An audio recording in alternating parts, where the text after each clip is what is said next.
एक समय के बाद क्या होता है कि जिंदगी में कोई रुचि नहीं रहती है। जब दुनिया आपको ऊट पटांग लेती है, मैं बता यार ठीक है यार, जो होगा देखा जाएगा, छोड़ो उस बात को। जैसे आप लोग पढ़ते पढ़ते उस मूड में ना, ठीक है यार, जो पढ़ा रहे पढ़ाने दो इसको, जो होगा देखा जाएगा। जैसे हमने सोच लिया बैच जब खत्म होगा होगा, छोड़ो ना यार, अपना पढ़ते जाओ बस आराम से। तो ये वही कविता है जो आप लोगों के लिए लिखी गई थी बहुत पहले। न हमारी आंखें हैं आत्मरत, न हमारे होठों पे शोक गीत, जितना कुछ ऊब सके ऊब लिए, अब हमें किसी भी व्यवस्था में डाल दो।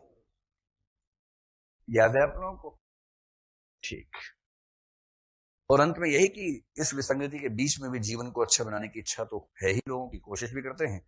वही हम छोटे लोग चाहे अनदेखे बीत जाए, कोई तो देखेगा हमारी मुट्ठियों में गुलमोहर के फूल थे, कोई तो चीनेगा हमारे होठों पे कविताएं थी।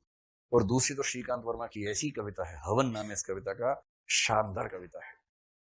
चाहता तो बच सकता था, मगर कैसे बच सकता था, जो बचेगा कैसे रचेगा। किसी के मत्थे मर सकता था, मगर कैसे मर सकता था, जो मढ़ेगा कैसे गढ़ेगा।